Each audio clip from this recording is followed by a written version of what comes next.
Woo!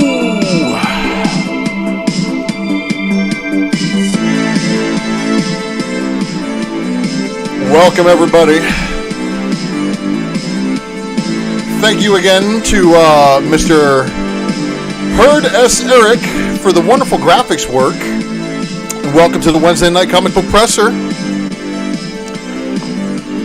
I hope you all are doing well on this fine Wednesday evening. Of course, New Comic Book Day is now behind us. I hope you have picked up all the books you need and require.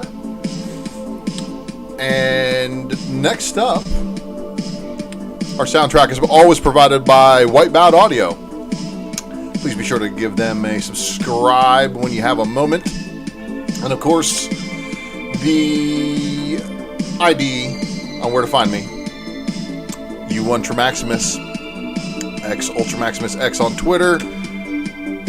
And 535 subscribers means we are more than halfway to the Ultrabox. But what is the Ultrabox, you say? Well, it's this box that I'm jamming full of a whole bunch of goodies over there on my own channel.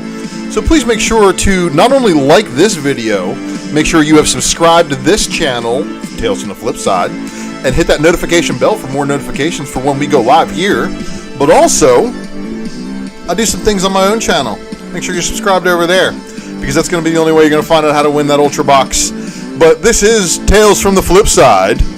This is the Wednesday Comic Book Presser for May 12th, 2021. So you know what this means? That it means there's going to be some spoilers ahead. The Super Chat is, of course, active but not required. But, of course, this is how we do, of course, upgrade our equipment, our software, everything else. Trying to give you better entertainment. And, of course, hello, everybody. Good to see you. UltraMaximus here. And Thunder already in the house with the Super Chat. Thank you again, Thunder, for that. That's much, much appreciated. No message, just straight Super Chat. Just awesome. I hope you all are again doing well. Here at the presser, we drink pressed coffee, and of course, let me take a sip of that, and of course, you guys can see my cup is not runneth over, but it is quite full.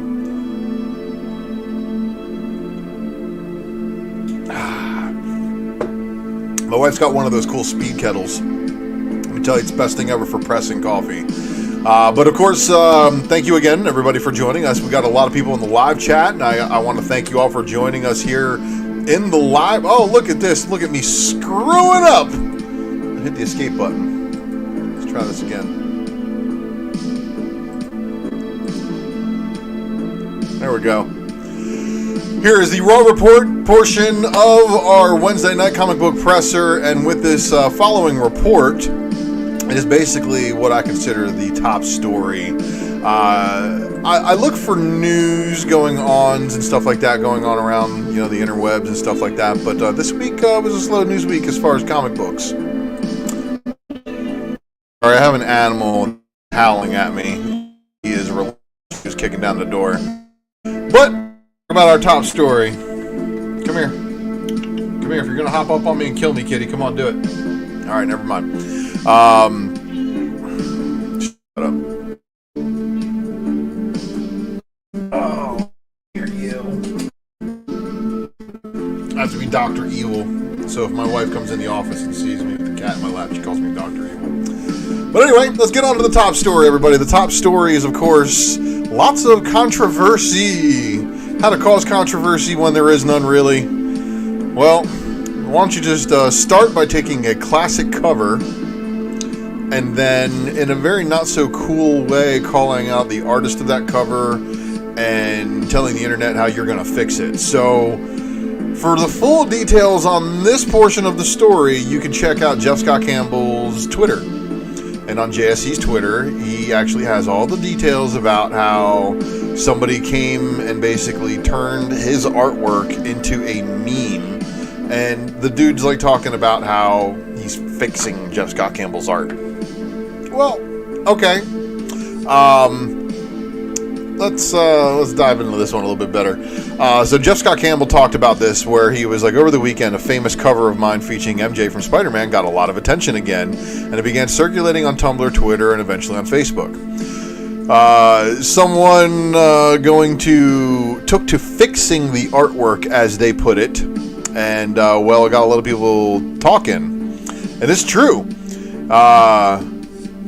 And you know, Joe, he did not partially bend the knee at all. He did not bend the knee at all. What he did is he schooled these people. Here's the whole scoop. So, okay. So this dude, non-binary, or whatever his name is, non-binary Finn Mertens, is the one who called him out. And then, you know, made some pretty, look at the Popeye arms and sitting like a dog. You know, I mean, it's like, there's some pretty harsh things that would warrant the response. I can see the warranting of the response. I'm definitely the guy who's, I fight for right as much as possible, but I also like it when the bad guys try to come after me, because I'm not like the other people who just take it. And I refuse to, be the person that laid down for it. Well, I mean, you know what? That's not him bowing the knee. That's him basically apologizing for some comments that showed up in his thread that are beyond his control. It's one of those things. But here's the thing. So it's a Ultra Maximus, and then my Instagram is UltraMaximus. So hope you can find those figure drawing. And I'll have to update my links in the profile, and they should actually be below me. Let's see. They should be in the video description, and if they aren't, we'll take care of that. But anyways, let's get at this story at hand, because this gets better. Trust me, it gets really, really good. So this on the left is you have the guys fixing, and he tells everybody not to look too closely at it, and then JSC is like, whoa. So you're gonna fix my artwork? Let me go ahead and fix it for you. So he fixes it, and again he goes, I didn't do it for me. I used a very public and viral meme as a teachable moment for some of the youth out there that no one appreciates this. This isn't a good look. It was what some might call parody or humor to make a bigger point. I'm sorry if that was missed by you. So somebody had gotten on him for his reply. But you know what? He gotten on himself for this, because in a recent one-page Jeff Scott Campbell full-page artwork appearance, he actually makes fun of his own artwork. And she actually says, "You actually don't think I sit that way, do you?" And she's got, the the tortilla chips next to her, and yeah, it's a good JSC page, that's for sure. And you can actually find that inside of Marvel Comics 1000, just in case you were wondering. But here's where this story, again, a teaching moment. Whenever you are, let's say you might be a YouTube influencer, let's say you might be a teacher, let's say you might be, a public figure of some sort. Right now, we have a lot of falsities being passed off as truths, and the people who see it don't like that. So I really think his approach is probably one of the better ways of approaching it, because it needs to be, like I said, a teaching moment. And if we have a teaching moment where we can teach somebody why you shouldn't try to basically poop on somebody's artwork, especially in a well-established, well-liked professional of the comic book community, and I get that these guys do it for clout, but there's definitely a way of going about it, and that's what JSC was trying to teach. Now, this is where it gets really, really good, because I checked it again, and I didn't have to update the slide, thankfully, because I did take a screenshot of this when I was putting together the presser in production last night. JSC is auctioning off the original art, and you can find that original art on eBay, and he is donating the entire sale. Well, I mean, minus eBay fees or whatever. But he's donating it to an art school. So this is awesome. So Christmas is asking, what Spider-Man book is this? This is Spider-Man, Amazing Spider-Man number 601, which is probably when JSC was, really starting to do some covers for Amazing Spider-Man. He did it before they renumbered back to the big numbers again. And JJ is on top of things, because I haven't even got to that yet. So yeah, not only is this going on where he's going to donate the proceeds of that sale, this is the teaching moment. This is what I love about this guy. Not only is this guy a class act of cons, like if you've ever been, Campbell's soup. So here's another one. So, look, if you're really a part of that cancel culture that's going out and talking about, the way women are drawn in comic books and trying to shame the artist for doing it, nobody tell these people about Zenoscope. Because, oh my God, I mean, if that's really a battle that you want, good luck. But this is what I love about Campbell. Because not only is, again, the guy class act of cons, he's really good with fans. And even if you guys didn't catch the Flipside episode where Nico kind of gives some counterpoints to this story, they were talking about this, and even Big Leg, talks about it. When you order from Campbell's store, it's exquisite. My Light, fullback, a little sticker says Jeff Scott Campbell on the back of it, packaged well, Yeah, and this is another thing. Again, for all the people out there trying to cancel artists and stuff like that, Dan Mendoza would make you implode for really. They would implode before exploding and causing a new universe, creating a multiverse in which Dan Mendoza is making more and more artwork in each one of them. But it's none of my business.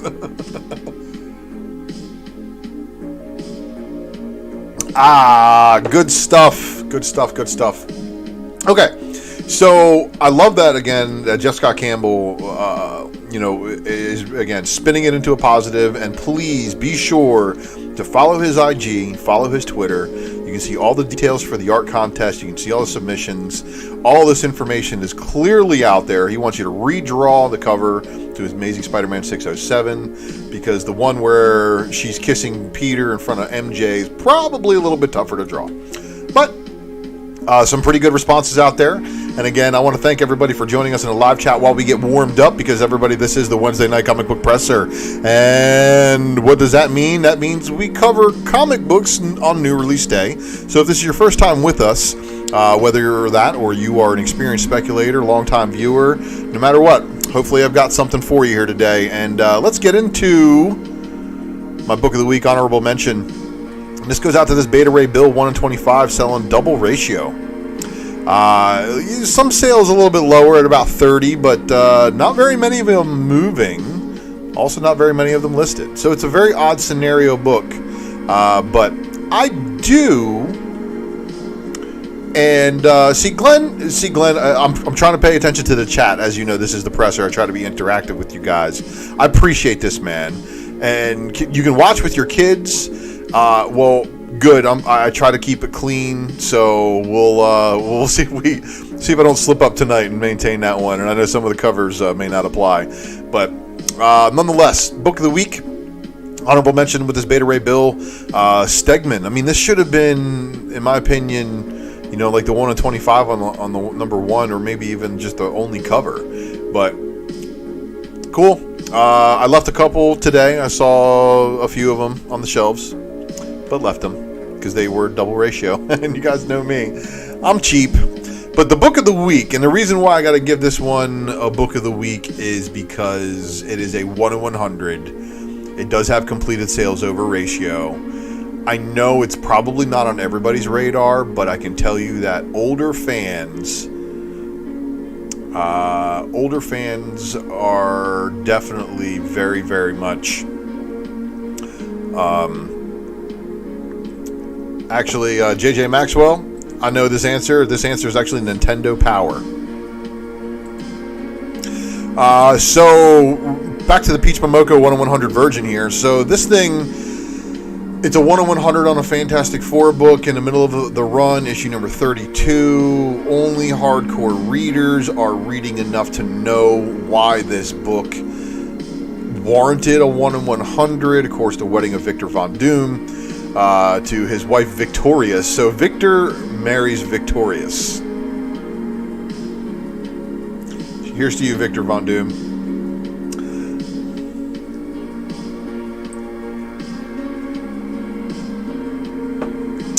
So, now, 10100, it's the only reason why I did it, because otherwise, I mean, realistically, this was a pretty slow week.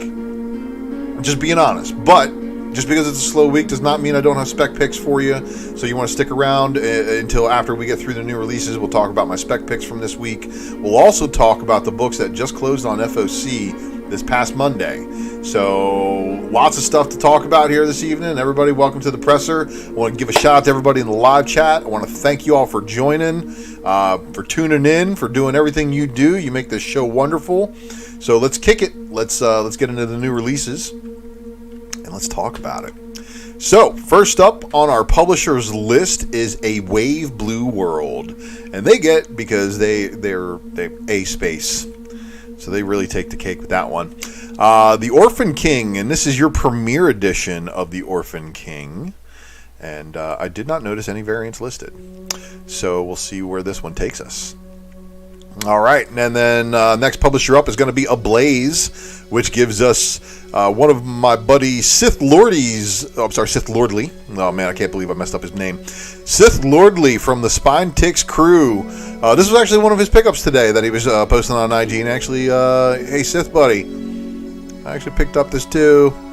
Now, John Royal is a G.I. Joe artist. It's interesting to see him over here doing an art cover. You're ablazed right now, huh, Jay? Jay Nunya in the house. And David Carter. I don't know if you guys are hanging out with each other, but if you are, fantastic. Welcome to the presser. So, this cover right here, obviously the cover D, Sabine Rich with the Breakfast Club homage. I like this one, honestly, more than the 1 in 30, and I'll show you the 1 in 30 here in a second. Because of all of the additional script that's on it, it makes the cover. However, I love this one right here. The 1 in 10 Virgin Incentive from Franny. Definitely good stuff.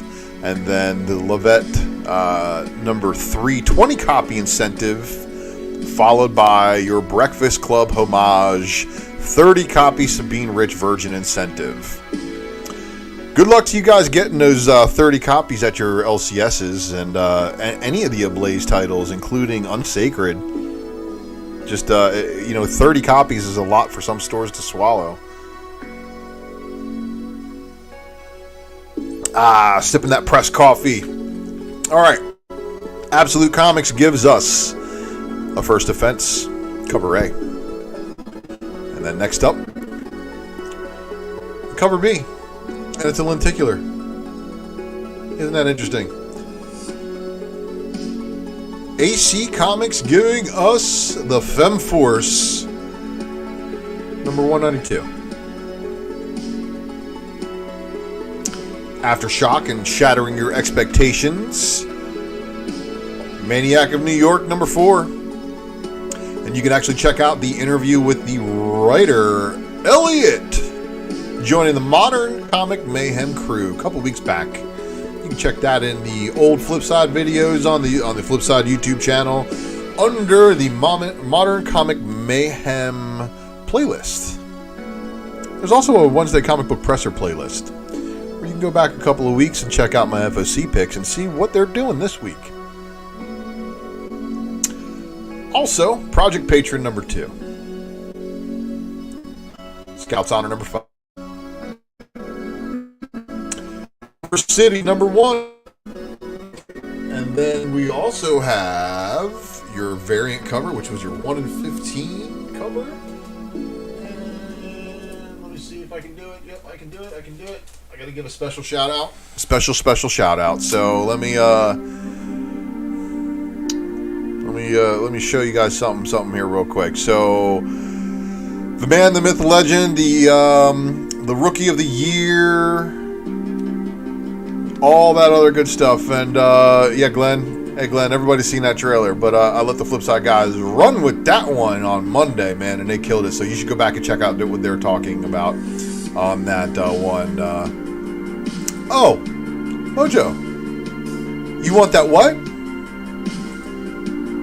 Well, I gotta give a shout out to Mr. Eric S. Hurd, who happens to be your artist on this Silver City homage variant. So he sent me one copy.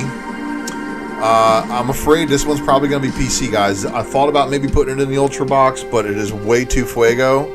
But that doesn't mean I'm not going to take care of you guys who are following me for the Ultrabox. So the Ultrabox will have some fire in it, I promise. But maybe not that one. But that is an amazing thing. And Mr. Eric S. Hurd, so you might see him in the chat. He's someone, Hurd S. Eric on IG. You should follow him. That is his artistic debut. Oh man, dude, hope I like it. Are you kidding me? I'm telling these guys that I can't give it to him in the Ultrabox. It means his personal collection, bro. That's good stuff. So thank you again, Eric, for everything that you've done, especially for my logos on the show and for other people too. And nailed it. Definitely nailed it. But at the same time, knowing how Aftershock is, you all need to be on the lookout for this 1 in 15 incentive, because Aftershock, again, does a 15 copy incentive basically on every number 1. So those may be on the prowl for you if you left them on the shelves today. You might want to go back. All right, American Mythology Productions gives us a Monster Men 4-issue complete pack. And then they also give you Augie and the Cockroaches limited edition CGC graded 9.8 variant. So unfortunately I did not have pictures of those 4 and that one, but you can ask your LCS if they've got it, because it should pop up possibly through their Diamond distribution services, and if not, then it's one of those uber rare items.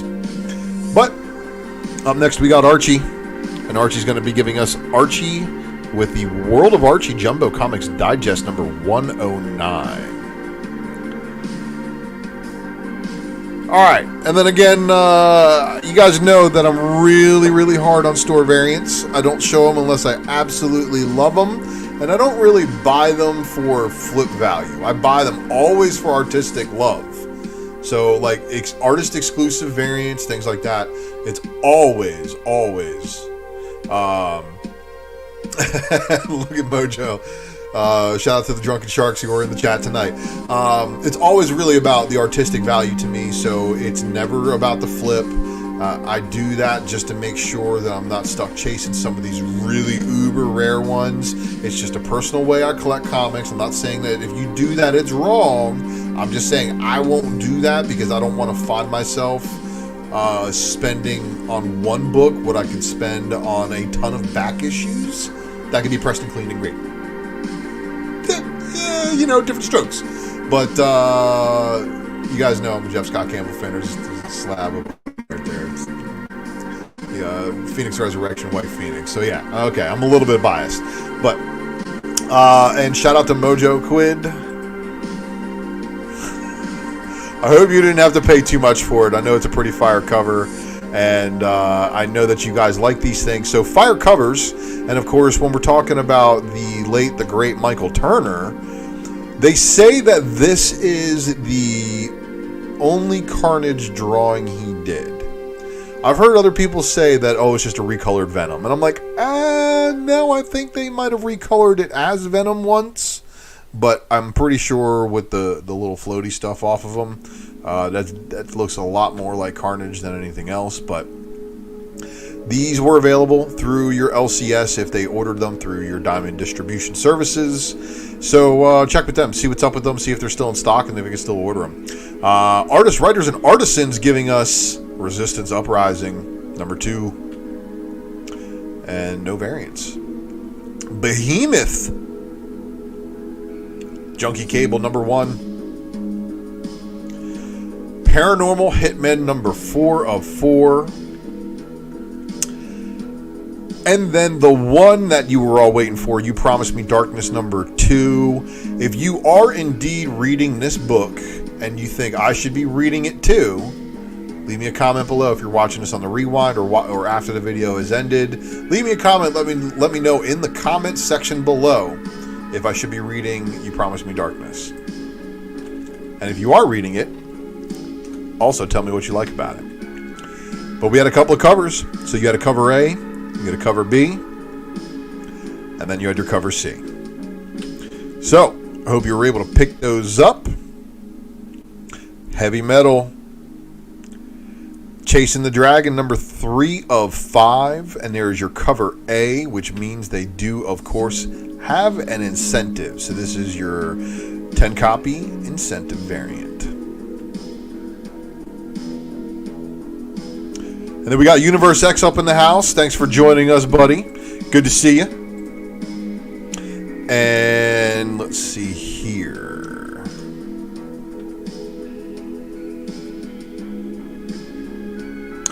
Humanoids delivering us this wonderful thing, Space Bastards number 5.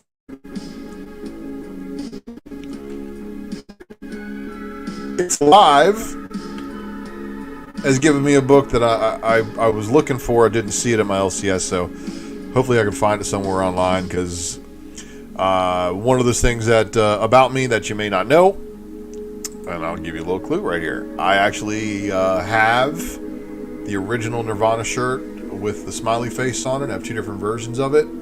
I think one of them's a long sleeve, one of them's a short sleeve. And then I have the one that has the original saying that's on the back of that Nirvana shirt that is not PG, not even PG-13. It's definitely rated R, a little bit closer to NC-17. But yeah, the Nirvana shirt, that's what it's about. So I'm going to be looking for that one out there. And then here's your cover B. And then up next, Grubs number 2. Grubs, I don't know, but you're going to get in trouble.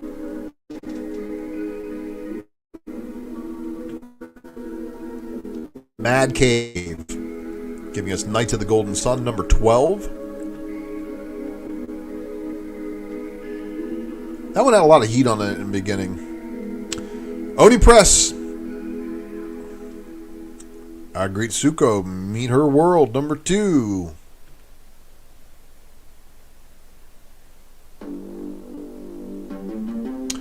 Chad, I do not have a Nearing Nerdvana shirt, but if Nearing Nerdvana gets themselves a shirt, I would absolutely be down.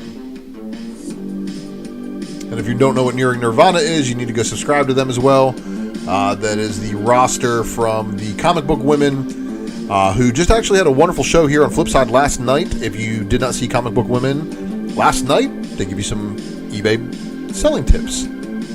Interesting things. But anyway, Agritsuko, Meet Her World number 2, cover B. Is going to round that one out. And then we got Scout Comics giving us Black Cotton number 2, The Recount number 4, Stake number 3, and then the Unlocked cover B.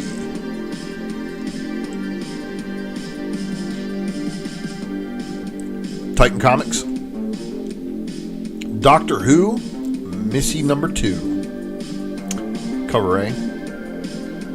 Your cover B photo variant. And your cover C. Valiant. Pardon me. Valiant Comics, giving us Savage number 4. Here's your cover B. And then I actually was able to obtain the artwork for your pre-order bundle, cover C. So you had to pre-order issues 1 through 4 in order to get this variant. Very similar to the way a newer publisher has to sell their books.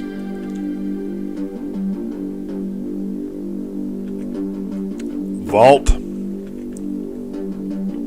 Heavy. Number 6. Cover A. But then cover B by a completely different artist, which looks very similar, but I promise you, Donovan drew this one, and Daniel drew this one. So, you tell me. But that's going to round it out for them. And then we got Zenoscope,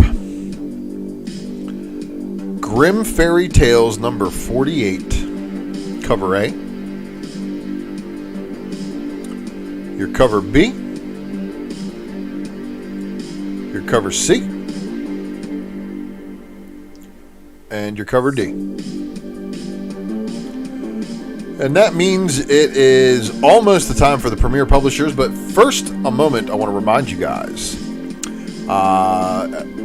Everybody except for Glenn Howard's children, who need to be in bed by that time, need to be tuned in to the late night greatness that is, of course, Drunken Chatter over Mighty Melvy's YouTube Saturday nights. We start at 12:30 a.m., so very, very early on Saturday mornings, basically. Unless you're in that wonderful thing called a different time zone, where we would be starting at 11:30 p.m. all the way down to 9:30 p.m. if you're all the way lucky enough to be on the West Coast. But I want to remind you guys, this thing is coming. So not only that, you have had major success with Wanda Comics' other variants, but the Nice House on the Lake #1 exclusive is making waves with dead people. And then the Sad Clown stories, of course, from HaHa are going to continue with Gallagher's wonderfulness over there. So check out WandaComics.com. Bookmark them because you're going to want to know that name for when you have to get in line to get one of those exclusives. And, may the odds forever be in your favor when you are buying online because they do get a lot of traffic there. One of the best stores, that's why. God, some of you guys are hilarious. Anyway, so Boom Studios has given us a bunch of books this week, and of course the first one up is going to be Buffy the Vampire Slayer #25. Oh, and look! Just like Arrow's Psyche, there is Franny giving us a cover A. And then we've got a cover B by Quinones. And then we've got the silver foil version, not a version by Franny. That's your cover C, your blank sketch cover D, and then your cover E, which is your 10 copy incentive by Franny, which is your virgin version. And then you got Buffy the Vampire Slayer #25, cover F, 25 copy incentive by Forbes. Oh, but then look, they had to spice it up even more and give you a 50 copy incentive. That one's also a virgin. And then you have your unlockable variant. Now, the other Quinones variant I showed you should have trade dress on it. Unfortunately, they did not offer that picture. Firefly brand new verse #3 of 6. And then here's your cover B by Fish. Your 25 copy incentive cover C. Your 50 copy incentive Virgin. Your cover E unlockable, which is a version of the cover A. And then your Virgin unlockable of the cover B, which is your cover F. Next up is Magic the Gathering, which I haven't really seen if you guys are really talking about too much Magic the Gathering going on. So let me know what's going on with this. If you think it's a good read so far, I'd like to know. Magic the Gathering #2, cover B, the Hidden Planeswalker variant. Seems that's going to be a running theme. And then, of course, you got your cover C, your blank sketch variant. Looks like it's going to be on a green background. Boom, using up that leftover card stock from the Green Ranger background blank sketch. Hey, that's a smart business model, right? Use your production. But there's a bunch of incentive variants. So the first one was your 1 in 10. This is your 1 in 25. You have a 1 in 50 Virgin. And then you have an Inyuk Lee 1 in 100. And I didn't see any sales. Because if I'd seen some sales of this, we probably would have been able to upsert the Bride of Doom from the comic, the book of the week. But nonetheless, there's also an unlockable black and white variant for you out there. And then the next book from Boom is going to be Mighty Morphin #7, which Inyuk Lee is again dropping. Lord Zed. Pretty good looking cover there, right? This one too. Well, guess what? You're going to love these upcoming covers. You know why? Because besides this sketch cover right here, they decide to give you the 10 copy Virgin and your 15 copy Virgin as your A and B. And then they get you a Pink Ranger variant by Montez. Your 25 copy is your trade dress, and then your 50 copy is your incentive Virgin variant.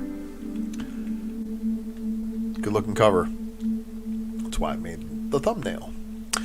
Proctor Valley Road number 3, and here's your cover A, and then here is your cover B, and then also there is this 10 copy incentive by Christian Ward, and then here is a 25 copy incentive variant, but then they have one Virgin, which is the unlockable variant, which is also the Christian Ward incentive art. Secrets number 8. Giving you a cover A, a cover B, and a 10 copy incentive by Mercado, and then your 25 copy incentive. Alright, now next up we've got Dark Horse dropping Black Hammer Visions number 4 of its 8-issue miniseries, and of course they're giving us multiple covers with this one. This cover didn't really like this one because of course just very Art Deco. And then Black Hammer Visions number 4, cover C. Grendel, Devil's Odyssey number 6 of 8. And then a cover B. Not bad. House of Lost Horizons number 1. Resident Alien, Your Ride's Here number 6.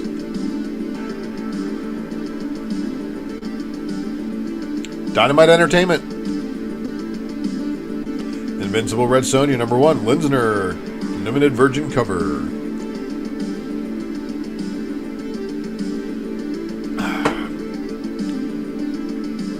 And then we got Red Sonja and the Superpowers number 5. Cover A by Perillo. The cover B by Yoon. And color with trade dress. It's Dressed. Cover C. Still Dressed, cover D. Still there, cover E. Cover F. Cover G. Cosplay. And with a Virgin FOC variant pops up. And then the Premium Yoon Black and White FOC.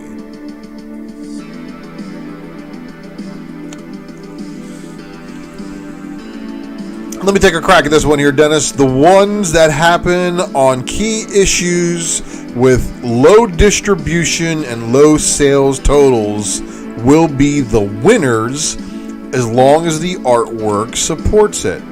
Lowest availability, best art, highest demand. So some of the 1 in 100s, some of the 1 in 1000s are going to be really, really nice.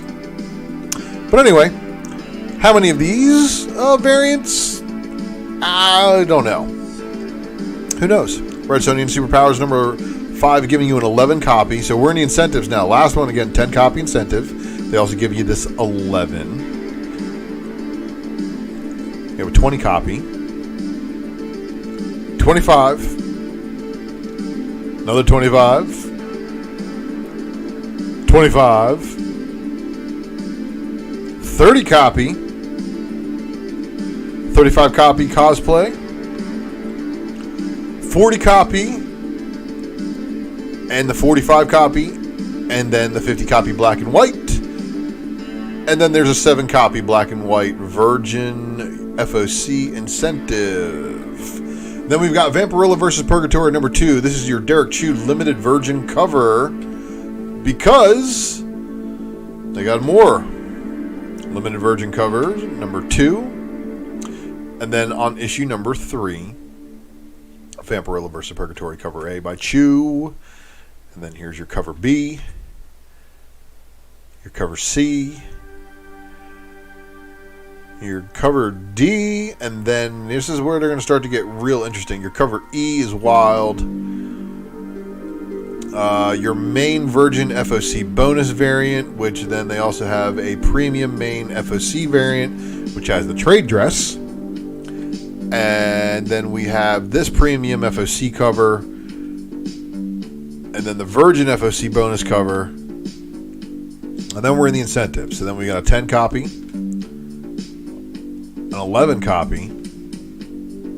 15 copy. 20 copy. 30 copy, 40 copy, 7 copy Virgin FOC, and that's going to round it out for Dynamite, which I bet you guys didn't think would ever end.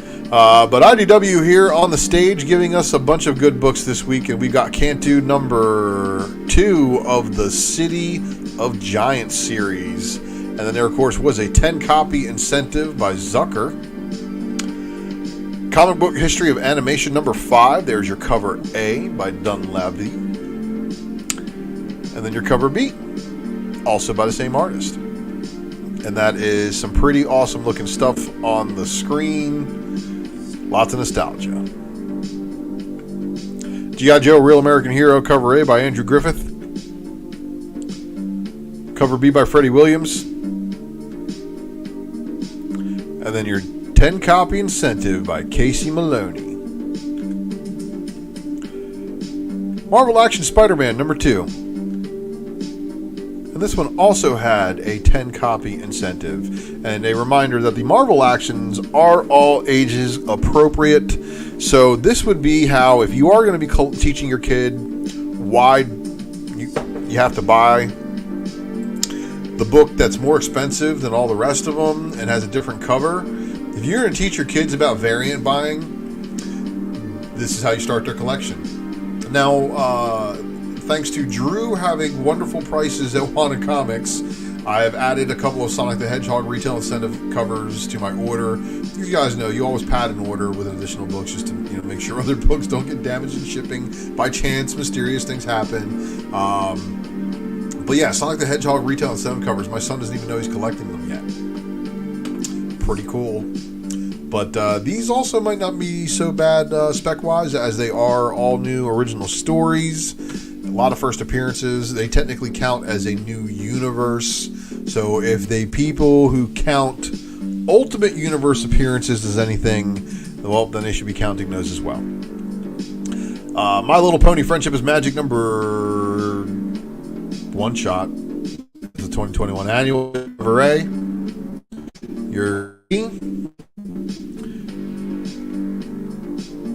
And then 10-copy incentive. So this is wild. 10-copy incentive from a previous one was listed as a release date today. I don't think it came out, though. Anyway, Sea of Sorrows number 5. Cover. Cormac cover. Sonic the Hedgehog number 39. Cover A. Cover B. And the 10-copy incentive. That's going to round it out for IDW.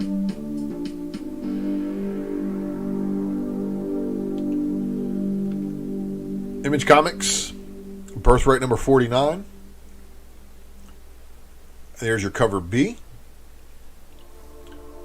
And then this one, I actually had to go through a stack of these because the color rub on this thing, where the red ink is up on the upper part by the top staple, had to go through about 4 copies that I picked and looked over, and then I compared them. I'm like, wait a minute, this white spot's in a different area. So check your copies, guys. But that 5th print, rare from what I hear, but we'll see. Geiger number 2, cover A, cover B, cover C, and the cover D.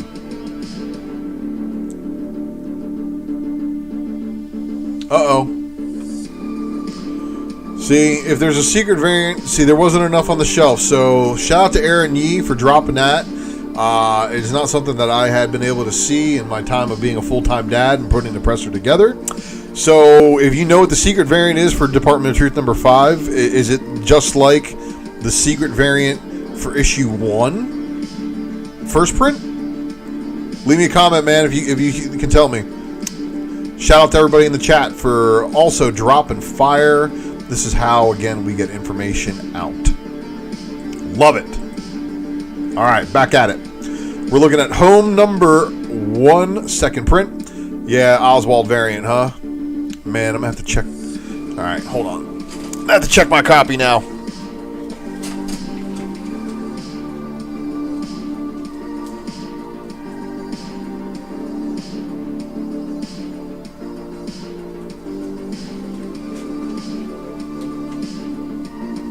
Well, I may have lucked out with that Silver City variant, but I did not get it. But it's okay. I got the secret variant of the first print, so it's fine. Ice Cream Man number 24. There's your cover A. And then here's your cover B. Carmen, number 3 of 5. And then here is your 25 copy incentive. And then your 50 copy. Silver Coin number 2. And then the cover B variant by Tula Lote. And then this new book, Time Before Time. Cover A. Cover B.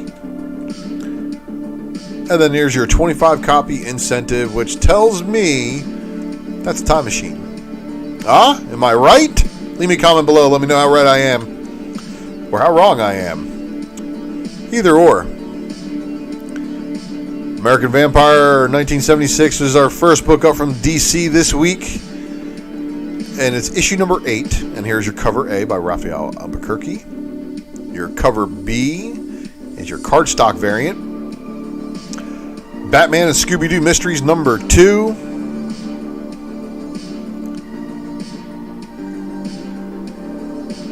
Batman the Detective number 2 of 6, cover A. There's your cover B by Andy Kubert. Urban Legends number 3, cover A by John Romita Jr. Urban Legends number 3, cover B by David Marquez. Urban Legends number 3, cover C, Simone Bianchi variant. Challenge of the Super Sons number 2. Here's your cover A. And then the Bradshaw cardstock variant. DC Festival of Heroes, the Asian Superhero. And this celebration book has a B cover, and this is your Stanley Artgerm Lau variant. Looks amazing. Dreaming Waking Hours number 10. Future State Gotham number 1. We were all wondering, where's Red Hood? Here he is. Pretty cool looking B cover. And then we got Joker number 3. Here's your cover A. I'm lounging it up. The Finch Joker card variant. I really like this one. I think this one probably low key might take the cake long term. Gary Frank's variant. And then the Federici incentive variant. And I did crack a joke the other day, but I realized that whenever I crack a joke, it usually has a little bit of truth behind it. It's usually where I get the source material from. Someone made a joke. They said, why would they do another Joker series? And I said, because a Jim Gordon book wouldn't sell as many books as Joker would. And that's exactly what we've got here. It's a Jim Gordon book. Don't kid yourself. If you're not a Jim Gordon fan, probably don't want to buy this comic so much. But if you are a Jim Gordon fan, well, this Jim Gordon comic is called Joker, and you should probably be reading it. And from my initial read, I read the first issue. I did not pick up a copy of the second issue, nor did I pick up a copy of the third issue out today. So we'll have to see. I know that the second print of issue number 2 is going to be dropping. It might be a little bit easier for me to obtain a copy. We'll have to follow up, see where it takes me. But if you are reading Joker, let me know what you think of the story so far. And if you read issue 3, is it going to be staying on your pull list? Justice League Last Ride number 1. And then we've got the cover B, which is your cardstock variant. Rorschach number 8. And then your Watchmen homage variant on the cover B. Superman number 31. Oh, look. It's in Young Lee again. You don't say. Wonder Woman number 772, cover A by Travis Moore. And then your cover B, Joshua Middleton cardstock variant. And we're almost at 775 on Wonder Woman. That's sick. All right, everybody. Our final publisher's new releases of the evening, but definitely not the end of the show. We got a lot more to talk about here. So up next, we got Beta Ray Bill number 1, second print. There's your Johnson variant, because it's just the Dave Johnson interiors. So next up is the Beta Ray Bill number 1, second print Stegman Ratio variant. Black Cat number 6. Children of the Atom number 6. I'm sorry, number 3. There's your cover A. And your Children of the Atom number 3 Chang variant. Conan the Barbarian number 21.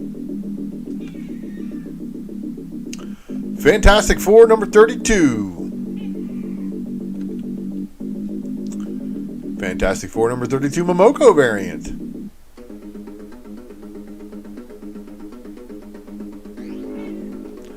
The Ron Lim variant for Fantastic Four number 32. And the Scotty Young. I like this one. Shout out to Jack Kirby. R.I.P. bro. Thank you for this Doom holding a gun.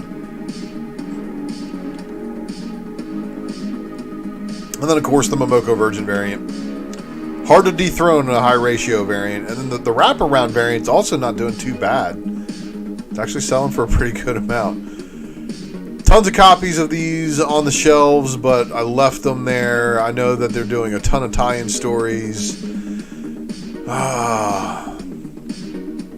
Yeah, skipping it. This one, though, we're going to talk about this one. Why is Doctor Doom in Guardians of the Galaxy number 14? And this one had a Gonzalez variant. Shout out to Rian Gonzalez. Rian Bo Art on IG. Heroes Reborn number 2. Bagley Trading Card variants. Bustos Stormbreakers variant. Yeah, I'm sorry, but Nighthawk going up against Thor, he's going to get rocked. Hard. Nonetheless, Heroes Reborn number 2 gives us a John Tyler Christopher action variant of the Power Princess. And here's your, I think this one's the 1 in 25, and then this one was your 1 in 50 incentive. And as much as I love Jeffrey Verreggi's art, man, I had to leave that one. Heroes Reborn, Hyperion and the Imperial Guard, number 1. Here's your variant. And then this one was an interesting read.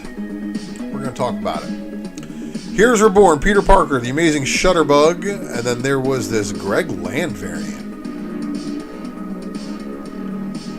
Silk number 3. And the 1 in 25 incentive. Spider-Man Spider Shadow number 2. And the Bustos variant, which is your incentive. And look at that white spider, man. That's very unique. Spider-Woman number 12.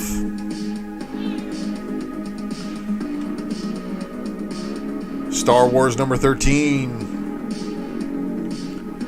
Star Wars 13 John Tyler Christopher action figure variant of the Imperial Dignitary. The Crimson variant, which I'm wondering if they're going to do Crimson variants in all these books. Are you collecting the Crimson variants? Leave us a comment below. Let us know what's actually going on there. The same way that in our live chat we have Joe's Duel asking if anybody's actually buying the Heroes Reborn stuff. Let us know. Leave a comment below. Like to know. And then we got this one right here, which is your Empire Strikes Back variant. Not too shabby. And then your incentive variant, which was your Dodson, is Land Speeder Luke with the yellow lightsaber, missing a hand. Star Wars The High Republic number 5, and then they gave us a pretty sick looking incentive variant right here. Rancor. X-Core number 1. Todd Nauk Headshot variant. young variant, a Muller variant, and then this is your Schmidt 1 in 25 incentive variant. I read the book. It's a very bit interesting. Thing is, they only revealed a couple of the X-Corp borders, and I'm wondering if the secret is the other picks are actually right here on the incentive variant. But I don't see this one lasting really long. I think there's too many X books right now. But X Factor number 9 did not give us any incentive variants, and it looks like it's got a very pissed off Polaris. And, yep, return to the Mojoverse, everybody. Hope you all are ready. So, as we kick it further to the Wednesday Comic Book Press, just a reminder that I am giving away some books on my own channel, and this is how you can find it by giving me a follow. Ultra-Maximus on IG. But don't forget, Wanted Comics giving us so many good things, and check out the nice house on the lake. Here is, of course, your little snapshot preview. So don't forget to bookmark Wanted Comics for the best exclusive comic books, and also check out their eBay page. I got tons of good stuff on the bay. And at this point in the show, I will need to take a quick second to open the door for my very, very annoying animal. And leave me a comment below. Let me know what you think of the show. Let me know what you think of the segments. Let me know if you think you want to see me do some tricks live on camera.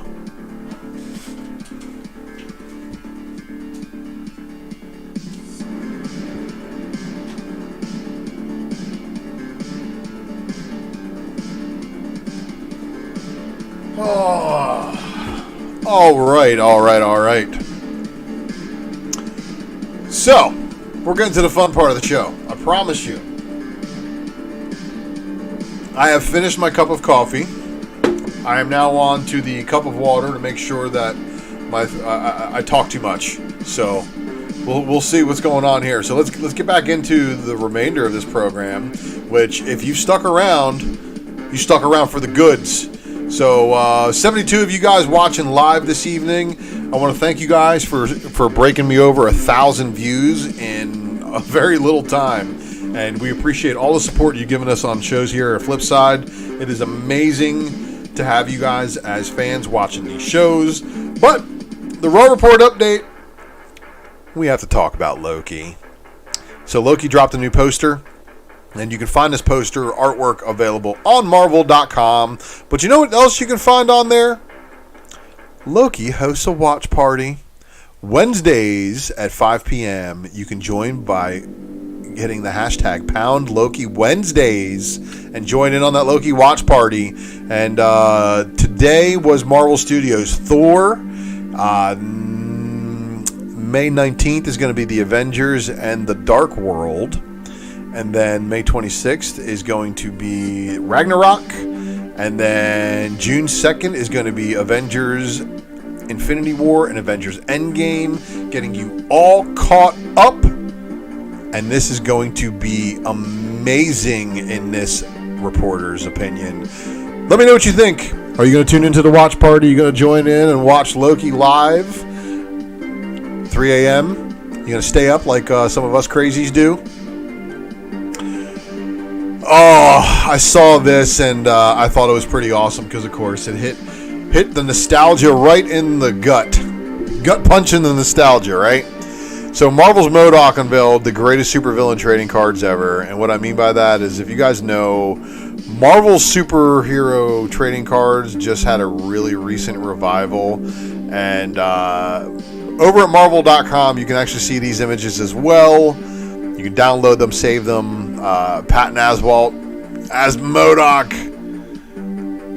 And so Melissa gets to play a character with the same name. And then Jodie is played by Emilia Garcia. Awesome stuff. So these are, if you didn't read the MODOK series, so Jodie in the MODOK series, in the comic book series that we have, is actually a super adaptoid. And I don't mean to spoil that for you, but you should have known. There are spoilers at the beginning. I'm going to spoil some stuff. It's great. So I'm looking forward to watching this. And they say that all episodes will be available on Hulu here shortly. So if you like the MODOK series, you're going to watch it on TV? You're going to read comics? I've made some recommendations in the past before. But this one right here goes right out to my drunken chat brother, Mel, who has been on this book since day one. Bitter Root. Not only is it getting adapted, but Regina King to direct the adaptation. So definitely going to be a good thing. I'm all about this, all about that adaptation. And if you aren't reading Bitter Root, well, maybe you should. If you can find them. If you can't find them, go to Comixology. It's that time. You guys ready to enter the Matrix? And not just any Matrix, not the one that Neo goes into, of course, but this is the Ultra Maximus speculation Matrix. And what is this, you say? Well, it's basically just me giving you a piece of the knowledge and the way of thinking that I have evolved as a long-term, 20, almost 30-year comic book collector. Wait. I'm old. I'm getting old because now I'm a 30-year comic collector. I got to update some things. But first up and foremost, in the Raw Report read pile this week, you know there's going to be some spoilers. So please stand by to, of course, be spoiled by me reading a couple of this week's books. And if you don't want to be spoiled, well, put it on mute and I don't know. See what you got. But first up, this was an interesting read, and I chose the land variant because the cover. Because the other cover didn't really have much to offer. It was very much uneventful. But this one right here definitely delivered. So the bottled hive of annihilation has been cracked. And basically Hyperion just like used his super cooled breath to freeze them all out of the sky. And he said if General Annihilus and his wave of alien minions should escape even at a miniature size, they could decimate the American economy in hours. And this is an alternate universe where the Avengers never existed. But guess what else? Peter Parker, the spider that bit him, unfortunately did not bite him and got squished by Flash Thompson. But Hyperion is, of course, still fighting Hank Pym because even with no Avengers, somehow Ultron exists. So Ultron's a thing in this universe, or was a thing, because Hyperion basically takes him and crumples him up like a tin can. And then after all that is said and done, he flies away, and we see the little tiny piece of annihilation following Peter as he calls Hyperion a jerk. Well, this little thing goes inside, and it, I don't show the page, but he basically chops off somebody's head that Peter works with, and Peter finds a way to deal with him in the office. But unfortunately, the annihilation little bug there got onto Peter, and he, of course, is turning into one of the hive. So he's turning into one of Annihilus's hive, and he's grown some arms. And they say some things about maybe it was always meant to be this way, how he's turning into a spider-like creature. It was a fun read. Now, what is amazing is when you're a Doctor Doom, you can cast a spell and be at your own wedding and also be partying with the Guardians of the Galaxy at the very same time. I wish I would have known that trick. But nonetheless, I mean, I loved my wedding. I'm talking about partying with the Guardians of the Galaxy. I mean, it would just be cool to go party with them. Love you, Mrs. Maximus. You are the best. Anyway, Doctor Doom basically at the end of the last issue kicked the crap and gave the Guardians of the Galaxy the business and stole a sword from Hulkling. And you guys know with that whole Empire thing, the Hulkling, the guy who has the sword, is basically in control of the Empire. Well, they don't take too kindly to Doctor Doom, you know, giving him the business, and Hulkling takes the sword back. However, it doesn't go so well when Doctor Doom uses some magic and does the body swap thing, and now takes over Hulkling's body. So here's Hulkling with Doctor Doom's metal face. Pretty wild how that happens, and he stabs Wiccan. But The sword knows friend from foe, and it does not kill him, but it does take away his magical powers for a little while, basically deactivating him. And very calculating of Dr. Doom to do all this, because he's basically in somebody else's body fighting them, and he tells them, are you willing to do it until death?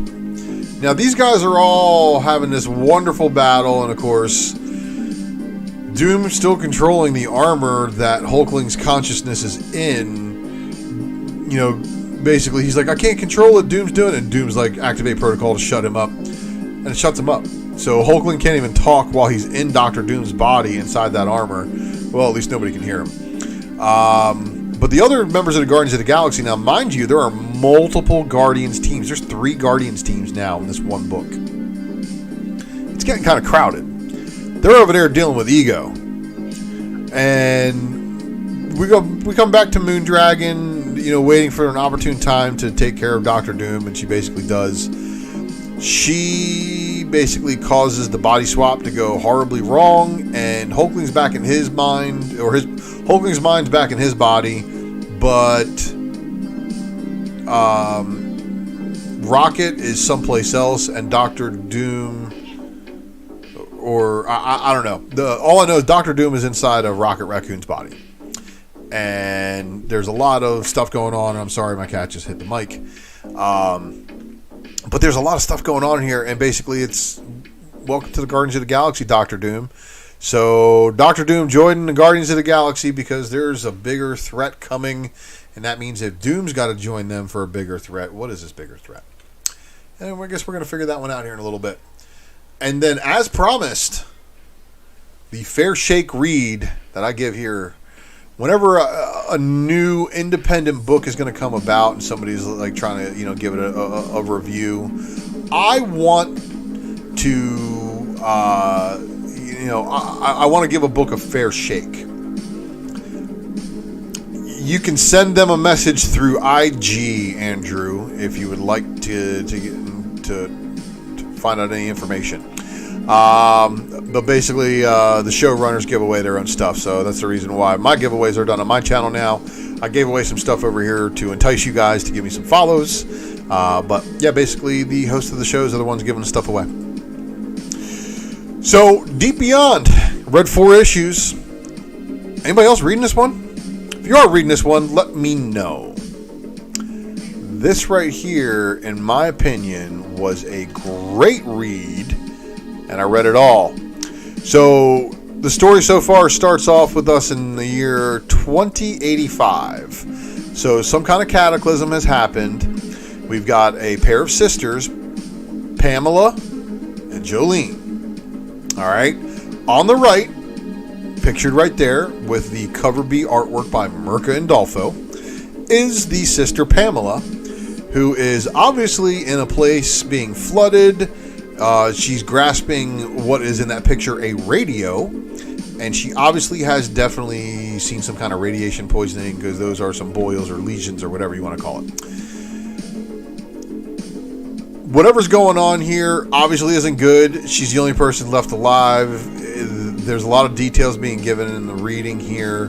She's radioing some people, and the splash page shows this huge beast cracking at the glass and is what is obviously an underwater station. Okay. Moving forward, this is what the world looks like. Outside of the colony zones, there is this basically infestation of all this other life, but it's dealing with the radiation that is not good for humans. Just put it that way.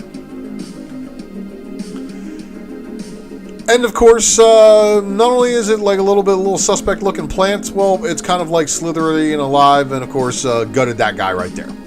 So, which really sucks, because he's the brother of the lover of Pamela.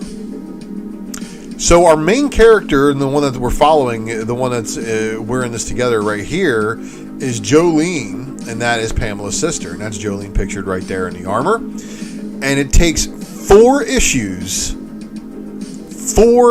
until we finally find out a little bit more about what happened. So 4 issues in, they talk about what happened in the year 2000, Y2K. But something happens in the year 2000 to bring down the entire world. So I highly recommend you guys read these first 4 issues, but I'm going to go a little bit further.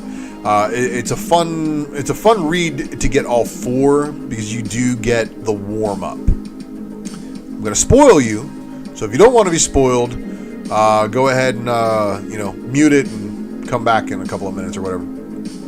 But all right, so on the right you see the big old station where everybody has now found themselves. Now, one of our team members has been shot, and of course, unfortunately, he's been exposed. So he's got whatever sickness is inside of him from the radiation that is poisoning the rest of the Earth. However, this is really weird because it's not going to be a problem for them. So it's not exactly contagious in the same ways we would think. The story's about to get real weird. So they come into this place, obviously, and you can see all these popped eggs, right? All those things, except for that one popped egg right there. So keep an eye on that one because that's very important. Now, this thing that they find in the center of the room is actually a lift, but the lift goes down. So the lift is all the way up. So they're at the top. And again, this isn't that station that's above that big, huge abyss. So they find a message, and unfortunately the message that they find is one from Pamela. Pamela's flat out telling her sister that this is the end, this is where I'm going to die, well, coordinates of some things, and then shuts the screen off. So everybody's like, oh, well, we're sorry, but alarms start blazing. So the self-destruct's been inactivated, and it was activated by Pamela as a last resort. Now, the egg over there starts bubbling and doing some weird stuff at the same exact time as the ship starts approaching, and I found an editorial mistake. It looks like the word bubble that's coming from the ship should actually be coming from the station, because that ship, unless they're, I can't tell, are they coming up from the station or what? Because it looks like the ship has approached them and is letting these people out, but these guys, well, you think they ran into something because they're talking about it disappearing and reappearing, you can't track it, and then boom, they're pretty much dead. Now, the egg hatches. Everybody suspected wasn't that. And the guy said he can't feel his legs. And he's like, you speak my language? And he's like all blown away by these people knowing how to speak his language. And I don't get the triangle on his head or anything else going on here. But then their buddy who was in the hallway goes, he's coming. And the reason why he said he's coming is just because it's this thing over here who's able to obviously cut through like solid steel doors and speaks a very funny language. But the guy who just fell out of the egg says something to him and basically stops him from killing them. Basically tells him that they're no threat. And it surprisingly, it works for a second. But unfortunately, Pamela left some big old booms, and it doesn't do so good here. So basically, everything's going down, and they have no choice but to ride the lift all the way to the bottom, which is exactly what they do. While they're in the lift, you find out who this guy is. His name is Hermes Rockmorton, like the Greek god Hermes. But then it gets a little bit weirder. He says, this is your first answer, Blondie. My name is Hermes Rockmorton. I was born in 1947. I am a particle physicist, left in suspended animation since October 1993. And I'm really very sorry, but since the installation will collapse on us in the next minute and a half, and the pain in the ass, like all of his species, isn't one to give up the hunt so easily. This right here is key to the story. Species. This is not a cyborg. It looks like probably like a mech suit of some kind, because he says species. So this guy is a species of some sort, and he's not going to give up the hunt. So this is the same guy that they just told that they weren't a threat and then lied to him. But the really cool part, he goes, Perhaps there'll be time for further explanation after translation. Translation? Of course. As long as the trail doesn't kill us. Oh, I'm sorry. As long as the trial doesn't kill us. And if his kind don't cut us down. So, this is important. Because they drop to the bottom of the abyss once we get to the other side. Now, if you guys are watching what's going on here, they're about to go someplace in the deep beyond. So that is the end of the first story arc. They have set up the first 4 issues. There's 2 more arcs. It's going to be 12 issues total. And that is going to round it out for my read. So please let me know what you think by liking the video. Make sure you are, of course, sharing this to like-minded comic book friends. And make sure you're leaving a comment below. And you better be subscribed and clicking that notification bell.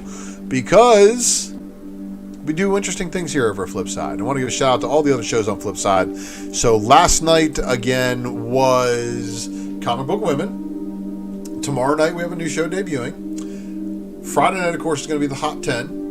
And then, of course, Saturday night is going to be Modern Comic Mayhem. So, flagship show, Flipside on Mondays. And then, of course, Tuesday with Comic Book Women. And if you didn't go back and watch those 2 episodes previously, you're missing out.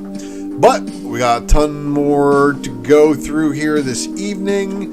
You guys are going to like this.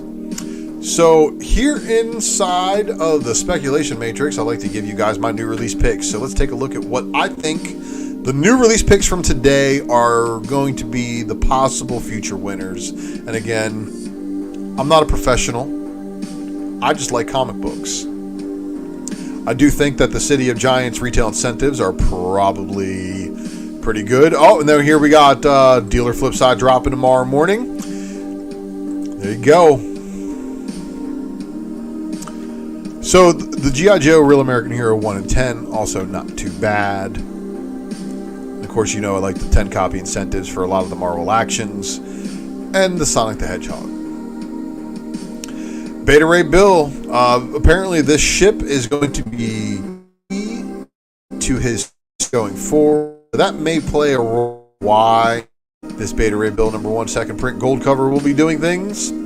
Or maybe it won't be. A book that I wanted to read but did not get a chance to before we went live, Children of the Atom #3. Be looking forward to reading that next one in a few days here.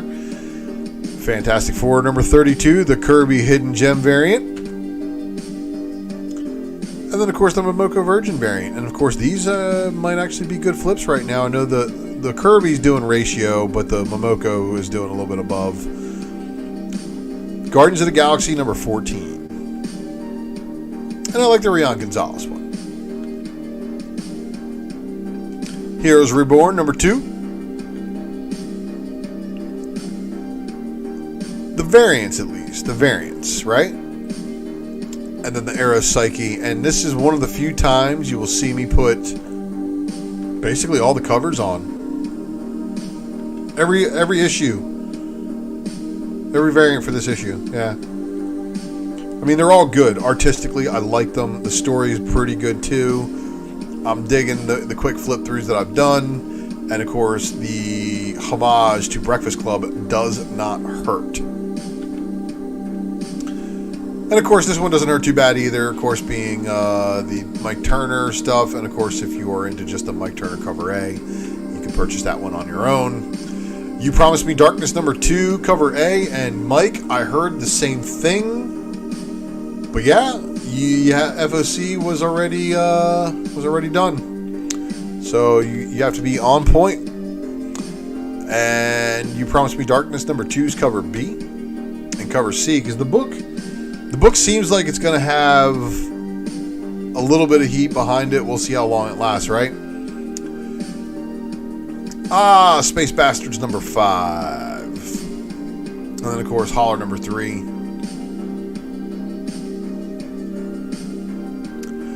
Black Cotton #2. Recount #4. Stake #3, 10 copy incentive. Magic the Gathering's 50 copy incentive, because of course it's a 50 copy incentive on a Magic the Gathering book that I doubt a lot of stores are getting.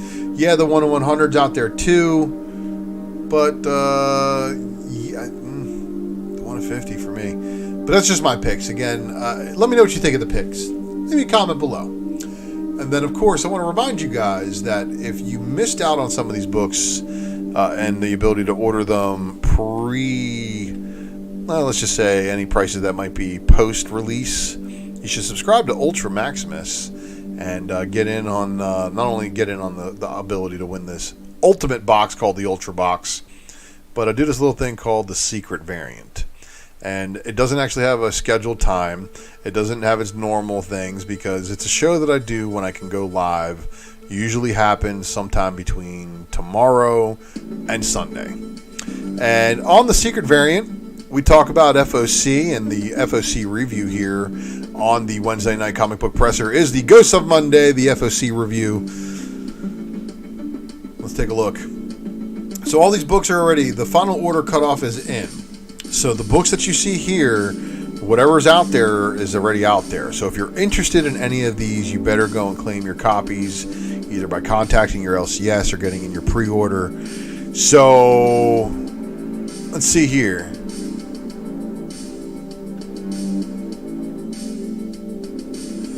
Moths #1, cover A. Everfrost. I mean, look at that sword, right? Chasing the Dragon, getting a Linsner second print.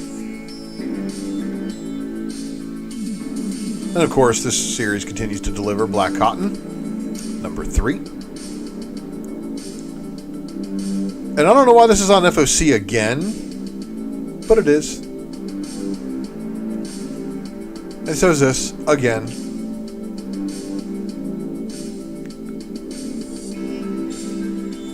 I think that's probably an error. But nonetheless, Murder Hobo, Big Floppy Edition.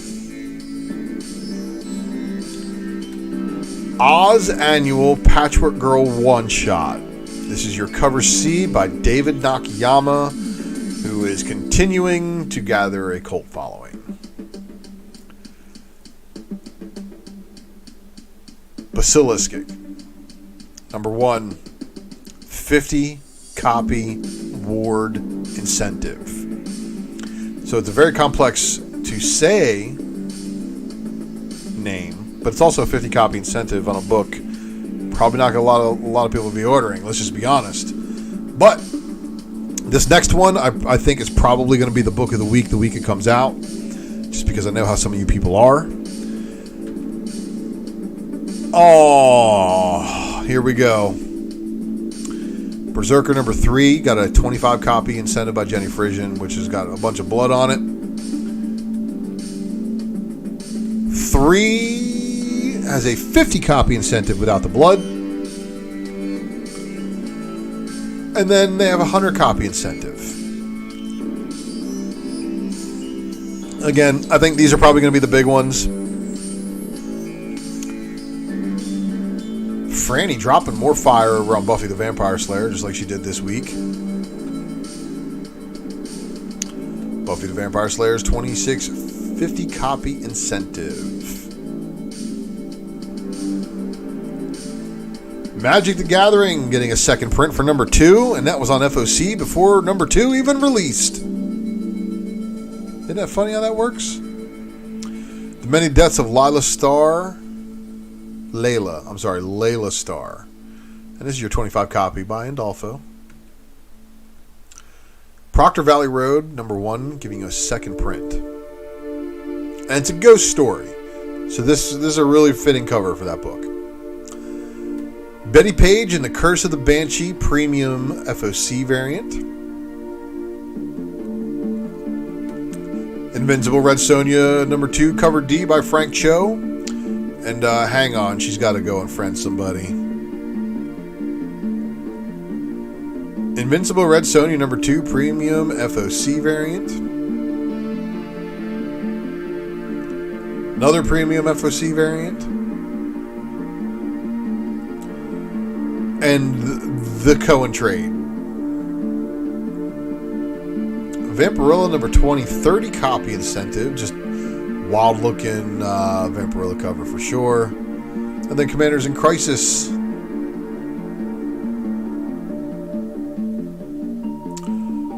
Oh, what have we here? Deep Beyond number 5, cover B by Mirka and Dolfo. But you know what?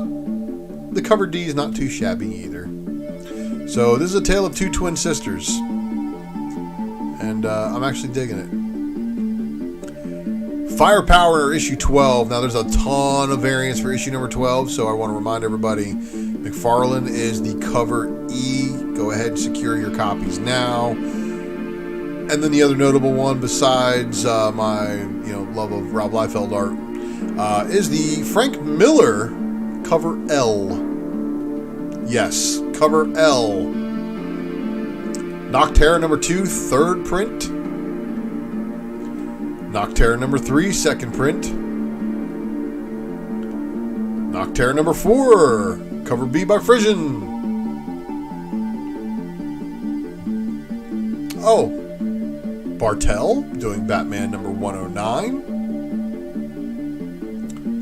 Riccardo Federici doing the Batman Incentive 1 in 25 copy. And already on second print, is issue number 4, which hasn't even released yet. So that's kind of wild to think about that. They're selling out so fast. For all you Batman Adventures fans, Harley Quinn in the original Batman Adventures universe with Poison Ivy and Catwoman, aka the Gotham City Sirens, on your incentive cover for Batman and the Adventures Continue Season 2, 25 copy incentive.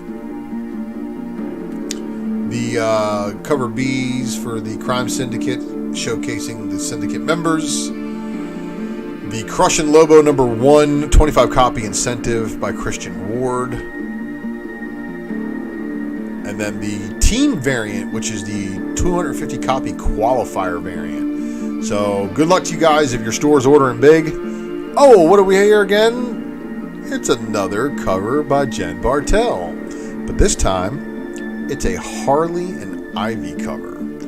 I have a feeling this one's going to be huge. Oh, and what is this again? Yet another Jen Bartel? You'd think she's popular or something. She is. Jen Bartel delivering the Far Sector number 12 cover B. And then we have the Nice House on the Lake number 1, which of course does have that Wanted Comics exclusive, but the cover A, not too shabby either. And then your Suicide Squad number 4 cover B, it's your cardstock variant. Alien number 2 second printing variant. I like this one too because it's very Inception like. Marvel Heroes Reborn Marvel Double Action number 1. And Daughterman for an A cover, this probably should have been a variant. I'm just saying.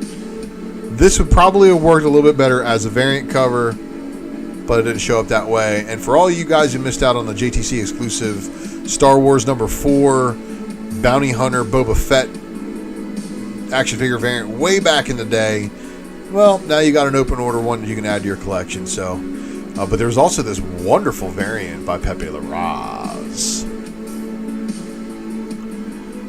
Venom number 35, aka Venom 200, has got a bunch of variant covers. Order the ones you like for sure. I like the Jock. I like the Elizabeth Torque variant. I'm a big fan of hers as well. And the Jeffrey Verege obviously is pretty cool looking, right? Jeff Scott Campbell is the 1 in 50 variant. So there will be plenty of these to go around, or maybe there won't be at a $9.99 cover price. And then, of course, we have the 1 in 500 Virgin variant from Jock.